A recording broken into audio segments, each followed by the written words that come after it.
Now, what about, have you been to True Origins to see their rebuttal? Yes, I have. And I've read quite a bit of what Ashby Camp says on different things. I haven't read all of it, but I've read enough to know that he doesn't know what he's talking about, as I've said before. Because he disagrees with Theobald reasoning. and Max. Well, it's interesting that, Ashby Camp, have you read the citations by Max, also from Talk Origins, Edward Max? Where he says endogenous retroviruses do not extend past families or through families? You're familiar with that, right? I have not read that particular thing. Okay, well, that's Max from Talk Origins. Edward Max. You can check that out. It's from, if you said you read Ashby Camp's material, maybe you haven't read that section yet, but he goes through and explains that even Edward Max from Talk Origins says these endogenous retroviruses do not go through family levels. So say it again? Don't go through family levels.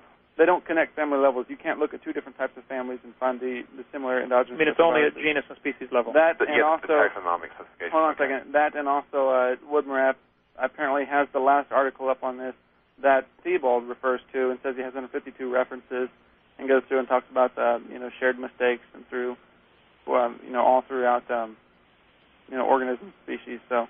Okay, I will look into that. Sure, that's good. And if you keep studying this, you realize what's going to happen. I will become more and more convinced evolution is true. No, you'll become an independent Baptist and come join us as the third voice on the program.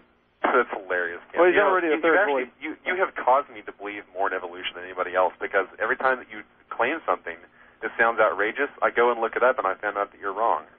You look it up where? I look it up all over the place. I read things from both sides. Okay. Your argument is, and I want just to stick on one here, and we'll just give a few more minutes here because we got folks waiting.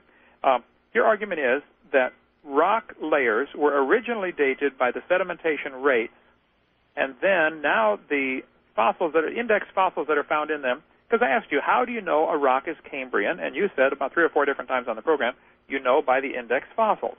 Sure. And that's not in dispute by anybody. That is, I agree that's how they do it, but the point is that is circular reasoning. No, it would be circular reasoning if we had no other way of measuring them at all. But we have radiometric dating. So your real problem here is you don't like radiometric dating. No, I understand radiometric, but see, for 130 years, before there ever was a radiometric dating, all of that was taught and swallowed by gullible people who said, oh, well, Charles Lyell says this layer takes so many years to form, therefore it must be true, because after all, he's a famous scientist. And it's all reference to authority. And then now something becomes established dogma, no different than the, flat Earth or phlogiston theory or, the doctrine of humors. All kinds of things throughout the history of science have been taught dogmatically, sometimes for centuries, like the idea that a big rock falls faster than a small rock. Since Aristotle said it, everybody quoted Aristotle for 2,000 years, and then Galileo said, hey, guys, I think we better think about this one more time. And then they did, and then the church, tried to stop him and for other things. Oh, that was a Catholic church. Yeah, I'm not Catholic by a long shot. But okay. The point is, something was taught dogmatically for 2,000 years as fact because, after all, Aristotle said it. Yeah, but science as a real, reliable enterprise hasn't existed for more than a few hundred years, so I don't think that relying upon ancient... Well, now, you got a great point there. Now, would you admit that in the last few hundred years, I'm going to say nearly every, I probably could say every branch of science was started by a creationist? That may or may not be true. I'm not quite sure. It depends on whether you include really modern things like quantum mechanics and stuff, cosmology and things like that. Well, if you go to ICR.org, there's quite a lengthy list of branches of science that were started by creationists.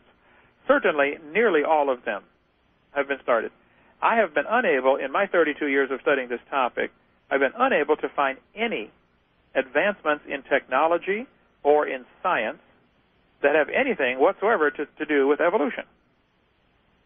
It's not why we have silicon. What if I come back and show you one? Is it